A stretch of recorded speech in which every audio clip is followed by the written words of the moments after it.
The phantom slowly, gravely, silently approached. When it came near him, Scrooge bent down upon his knee, for in the air through which the spirit moved, it seemed to scatter gloom, mystery. It was shrouded in a deep black garment, which concealed its head, its face, its form, and left nothing of it visible save one outstretched hand. He knew no more, for the spirit neither spoke nor moved. I am in the presence of the ghost of Christmas yet to come, ghost of the future. I fear you more than any spectre I have seen. As I know your purpose is to do me good, and as I hope to live to be another man from what I was, I am prepared to bear you company, and do it with a thankful heart.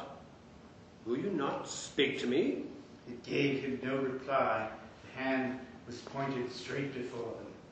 Lead on, the night is waning fast, and it is precious time to me. I know, lead on, spirit. They scarcely seemed to enter the city, but the city rather seemed to spring up about them. But there they were in the heart of it, on 'change among the merchants. The spirit stopped beside one little knot of businessmen. Observing that the hand was pointing to them, Scrooge advanced to listen to their talk. No, Said a great fat man with a monstrous chin.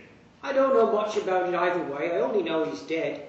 When did he die? Inquired another. Last night, I believe. Why, what was the matter with him? I thought he'd never die. God knows. Said the first with a yawn. What has he done with his money? Asked the red-faced gentleman. I haven't heard. Said the man with the large chin. Company, perhaps. He hasn't left it to me, it's all I know. Bye-bye. Scrooge was at first inclined to be surprised that the spirit should attach such importance to conversation apparently so trivial. The feeling is assured that it must have some hidden purpose, he set himself to consider what it was likely to be. It could scarcely be supposed to have been on bearing on the death of Jacob, his old partner, but that was past. And this was ghost's providence, and this ghost's providence was the future. He looked about in that very place for his own image. But another man stood in his accustomed corner. And there the clock pointed to his usual time of day for being there, and he saw no likeness of himself among the multitudes that poured in through the porch. It gave him little surprise, however, for it had been revolving in his mind a change of life, and he thought and hoped he saw a newborn resolutions carried out in this. They left this busy scene and went into an obscure part of the town, to a low shop where iron, old rags, bottles, bones, and greasy offal were bought.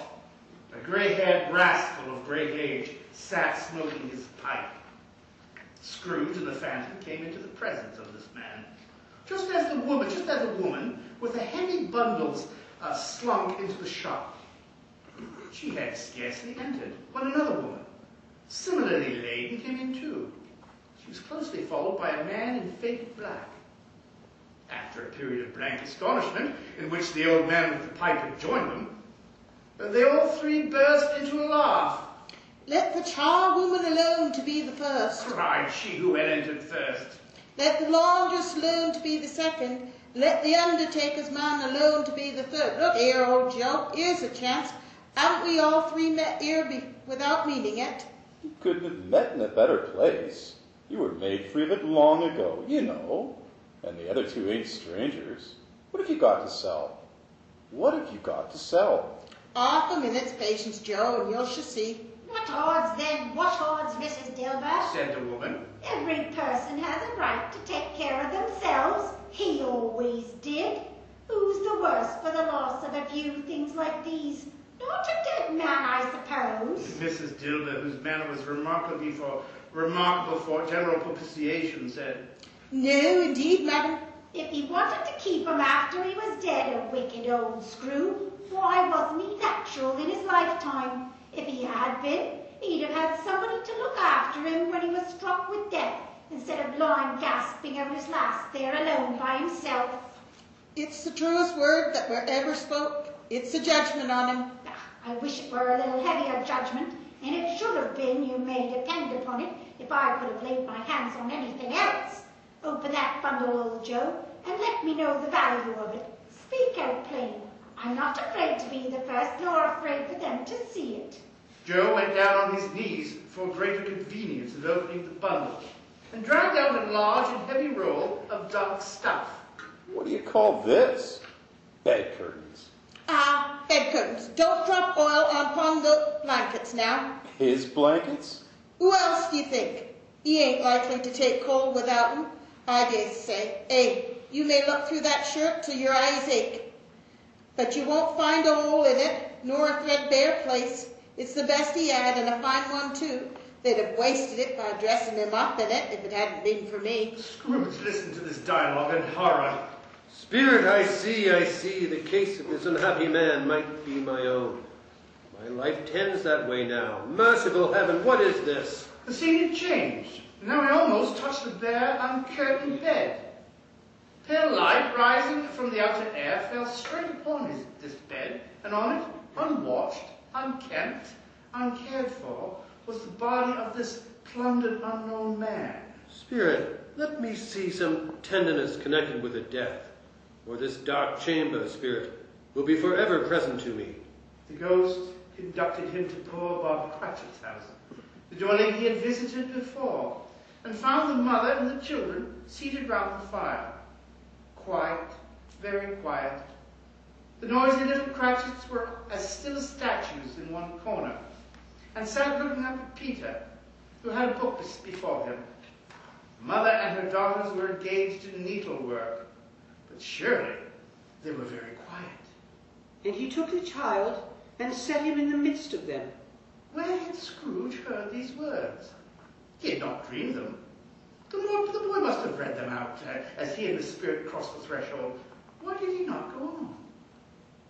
The mother laid her work upon the table and put her hand up to her face. The colour hurts my eyes. She said, "The colour? Poor tiny chip." They're better now again. It makes them weak by candlelight. And I wouldn't show weak eyes to your father when he comes home for the world. It must be near his time. Past it, rather. Peter answered, shutting his book. But I think he has walked a little slower than he's used these few last evenings, Mother. I have known him walk with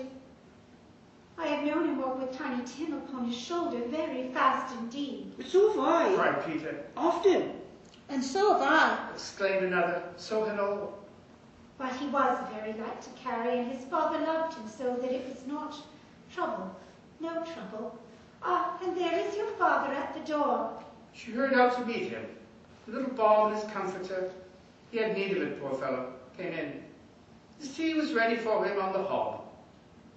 Then the two Cratchits, upon his knees, each sat, a little cheek against his face, and they said, Don't mind it, Father. Don't be grieved. Bob was very cheerful with them, and spoke pleasantly to all the family. He looked at the work upon the table and praised the industry and speed of Mrs. Cratchit and the girls. They would be done long before Sunday, he said. Sunday? You went today then, Robert? Yes, my dear. Returned Bob. I wish you could have gone. It would have done you good to see how green a place it is. But you'll see it often. I promised him that I would walk there on a Sunday. My little child. My little child. He broke down all at once. He couldn't help it. If he could have helped it, he and his child would have been further apart, perhaps, than they were. Spectre, Scrooge said. something informs me that our parting moment is at hand. I know it, but I know not how. Tell me, what man was with the covered face, whom we saw lying dead? The ghost of Christmas yet to come conveyed him to a dismal, wretched, ruinous churchyard. The Spirit stood among the graves and pointed down to what? Before I draw near to that stone to which you point, answer me one question. Are these the shadows of the things that will be, or are they the shadows of the things that may only be? Still the ghost pointed downward to the grave by which it stood. Men's courses will foreshadow certain ends to which, if persevered in, they must lead. But if the courses be departed from, the ends will change. Say it is thus with what you show me. Spirit was immovable as ever. Scrooge crept towards it, trembling as he went, and following the finger, read upon the stone of the neglected grave his own name, Ebenezer Scrooge. Am I that man who lay upon the bed? No, Spirit, oh no, no, Spirit, hear me. I'm not the man I was. I will not be the man I must have been, but for this intervention. Why show me this if I am past all hope? Assure me that I may change these shadows you've shown me by an altered life. For the first time, the kind hand faltered. I will honor Christmas in my heart and try to keep it all the year. I will live in the past, the present, and the future. The spirits of all three shall strive within me. I will not shut out the lessons that they teach. Oh, tell me I may sponge away the writing on this stone. Holding up his hands in one last prayer to have his fate reversed, he saw an alteration in the phantom's hood and dress. It shrunk, collapsed, and dwindled down into a bedpost. Yes, and the bedpost was his own. The bed was his own. The room was his own. Best and happiest of all, the time before him was his own, to make amends in. He was checked in his transports by the churches ringing out the lustiest peals he'd ever heard. Running to the window, he opened it and put out his head. No fog, no mist, no night, clear, bright, stirring, golden day. What's today? Cried Scrooge, calling downward to a boy in Sunday clothes who perhaps had loitered in to look about him. Eh? What's today, my fine fellow? Today? Why, Christmas Day. It's Christmas Day. I haven't missed it. Hello, my fine fellow. Hello! Do you know the poulterers in the next street but one at the corner? I should hope I did. An intelligent boy, a remarkable boy. Do you know whether they sold the prize turkey that was hanging up there? Not the little prize turkey, the big one. What, the one as big as me? What a delightful boy. It's a pleasure to talk to him. Yes, my buck. It's hanging there now. Is it? Go and buy it. Walker! Exclaimed the boy. No, I am in earnest. Go and buy it and tell them to bring it here, that I may give them the direction where to take it. Come back with the man and I'll give you a shilling. Come back with him in less than 5 minutes and I'll give you half a crown. The boy was off like a shot. I'll send it to Bob Cratchit's. He shan't know who sends it. It's twice the size of Tiny Tim. Joe Miller never made such a joke as sending it to Bob's will be. The hand in which he wrote the address was not a steady one, but write it he did. Somehow, and went down the stairs to open the street door, ready for the coming of the poulterer's man. It was a turkey. He never could have stood upon his legs, that bird. It would have snapped them short off in a minute, like sticks of sealing wax. Scrooge dressed himself all in his best, and at last got out into the street. The people were by this time pouring forth, as he had seen them with the ghost of Christmas present. Walking with his hands behind him, Scrooge regarded everyone with a delighted smile, and looked so irresistibly pleasant, in a word, that 3 or 4 good-humored fellows said, Good morning, sir. Merry Christmas to you. And Scrooge said often afterwards that, of all the blithe sounds he had ever heard, these were the blithest in his ears. In the afternoon, he turned his steps toward his nephew's house. He passed the door a dozen times, but he had the courage to go up and knock. But he made a dash and did it. Is your master at home, my dear? Said Scrooge to the girl. Yes, Nice girl, very. Yes, sir. Where is he, my love? Oh, he's in the dining room, sir, with his mistress. He knows me. Said Scrooge, with his hand already on the dining room lock. I'll go in here, my dear. Fred? Why, bless my soul. Cried Fred. Who's that? It's I, your Uncle Scrooge. I've come to dinner. Will you let me in, Fred? Let him in? It is a mercy he didn't shake his arm off. He was at home in 5 minutes. Nothing could be heartier. His niece looked just the same. So did Topper when he came in. So did the plump sister when she came in. So did everyone when they came in. Wonderful party, wonderful games, wonderful happiness.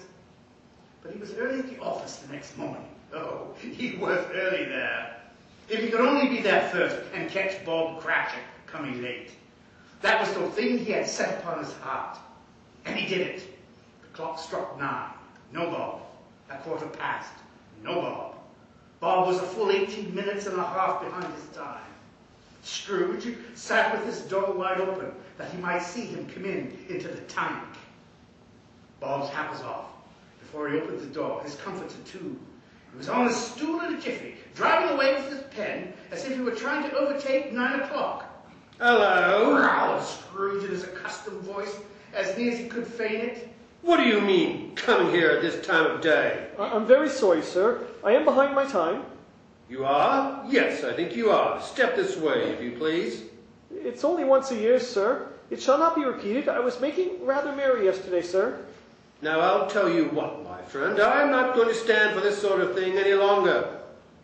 Therefore, Scrooge continued, leaping from his stool and giving Bob such a dig in the waistcoat that he staggered back into the tank again. and therefore I'm about to raise your salary. Bob trembled and got a little near to the ruler. A Merry Christmas, Bob, said Scrooge, with an earnestness that could not be mistaken as he clapped him on the back. A merrier Christmas, Bob, my good fellow, than I've given you for many a year. I'll raise your salary and endeavor to assist your struggling family, and we will discuss your affairs this very afternoon over a Christmas bowl of smoking bishop, Bob. Make up the fires and buy a second coal scuttle before you dot another I, Bob Cratchit. Scrooge was better than his word. He did it all, and infinitely more. And to Tiny Tim, who did not die, he was a second father. He became a good friend, a good master, and as good a man as the good old city knew, or any good old city, town, or borough in the good old world. Some people laughed to see the alteration in him. His own heart laughed, and it was quite enough for him. He had no further conversation with spirits, but lived in that respect upon the total abstinence principle ever thereafter. And it was always said of him that he knew how to keep Christmas well, if any man alive possessed the knowledge. May that be truly said of all of us, and all of us. And so, as Tiny Tim observed, God bless us everyone. The end.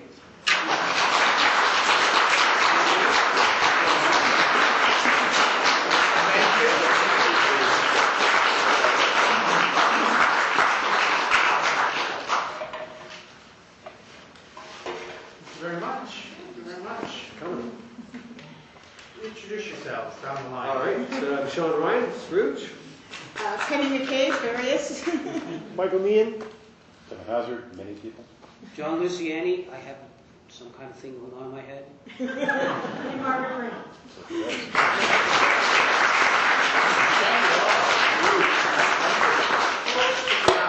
Yeah. We're going to stick around. Please stick around for some minutes. We're just going to get out of these. That's probably not how it works. Love that.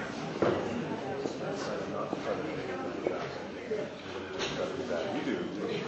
Your accents.